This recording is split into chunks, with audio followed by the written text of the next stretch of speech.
ज्ञान आरती अमृत बानी, पूर्ण ब्रह्म लेहूं पहचानी।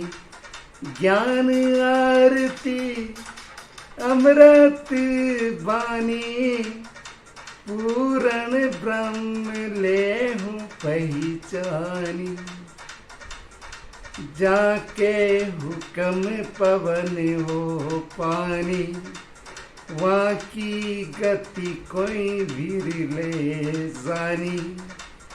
जाके हुक्म पवन हो पानी, वहाँ की गति कोई विरले जानी। त्रिदेवा मिल ज्योति बखानी, निराकार की अकथ कहानी।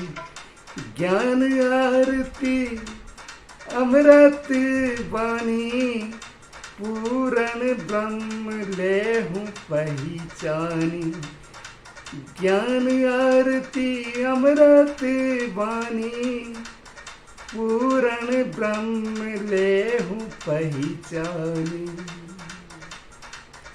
यही आशा सब हिल मिल ठानी, भरम मरम भटके नर प्राणी।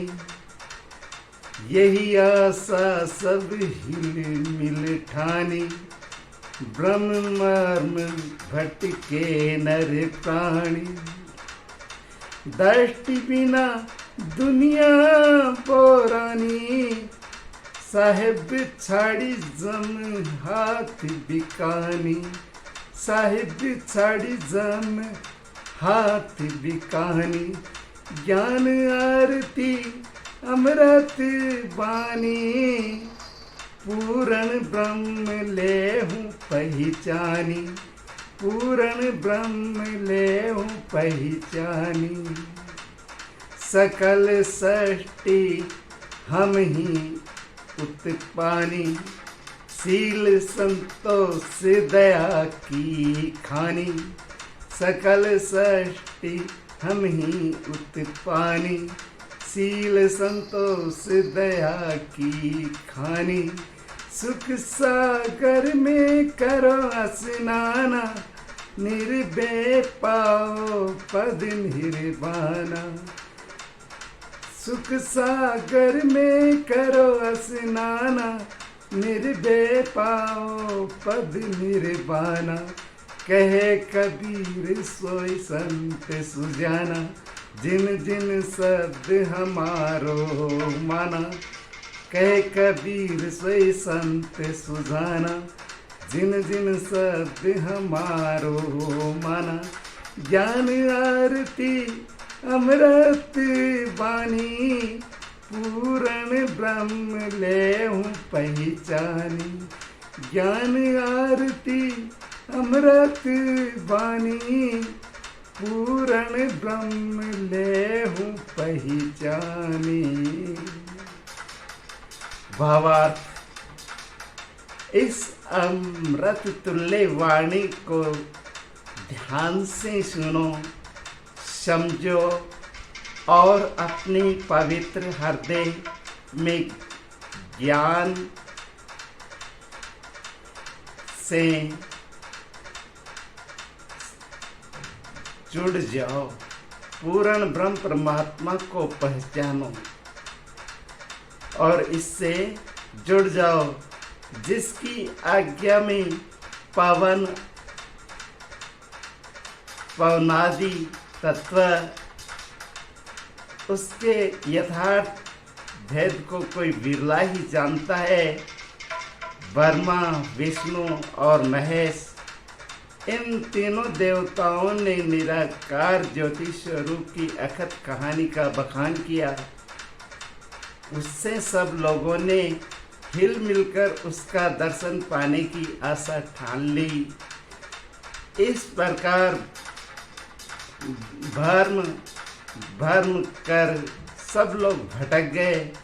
विवेक दृष्टि के बिना संसार के लोग पागल हो गए। इसी कारण वे सत्य पुरुष को छोड़कर काल के हाथों बिक गए, उसके अधीन हो गए संपूर्ण सृष्टि। हम ही अर्थात सत्यात्मक से उत्पन्न हुई है, वह शील संतोष एवं दया की खान है। निर्भय होकर उस परम मोक्ष पद को प्राप्त करो, उससे तुम शाश्वत सुख के सागर में स्नान करोगे। सद्गुरु कबीर साहब कहते हैं कि वही संत और ज्ञानवान सज्जन हैं जिन्होंने हमारे निर्देशित सत्य शब्द को माना है और मानकर इससे जो जुड़ गए हैं। तो ये थी कबीर जी की आरती, जिसमें निराकार ब्रह्म का वर्णन किया गया है। इस परम तत्व अविनाशी निराकार प्रभु से ही मोक्ष संभव है। बाकी मोक्ष के साधन निरर्थक है, उनके करने से कोई मोक्ष नहीं होने वाली है। यानी कि जीवन एक कमल की भांति स्वतंत्र जीना, इस माया में रहते हुए माया में नहीं उलझना, यही मोक्ष है।